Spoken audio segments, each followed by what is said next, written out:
السلام علیکم ورحمۃ اللہ وبرکاتہ۔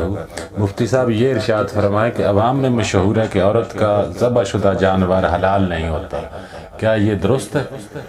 وعلیکم السلام ورحمۃ اللہ۔ جی محترم، یہ مسئلہ بھی درست نہیں ہے، کیونکہ اولاً اگر اس کا ذبیحہ مردار ہوتا یا حرام ہوتا تو پہلی بات تو یہ ہے کہ کیا وہ مسلمان نہیں ہے؟ جب مسلمان ہے، ذبح کرنا جانتی ہے، اچھے طریقے سے ذبح کر سکتی ہے، تو اس کا ذبح شدہ جانور حلال ہے۔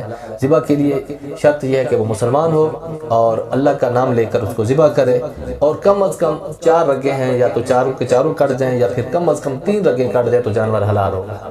تو مسلمان عورت نے اگر اللہ کا نام لے کر ذبح کر دیا تو اس کا ذبیحہ حلال ہے۔ حدیث پاک کے اندر بھی اس طرح کی ایک روایت ملتی ہے، جس نے ایک لونڈی تھی جو بکرے چرا رہی تھی، تو وہ ایک بکری یا بھیڑ مرنے لگی تو اس نے پتھر کے ذریعے اس کو جلدی سے ذبح کر دیا۔ تو جب نبی علیہ السلام کی بارگاہ میں یہ معاملہ پہنچا تو آپ نے اس کو فرمایا کہ یہ حلال ہے، آپ اس کو کھا سکتے ہیں۔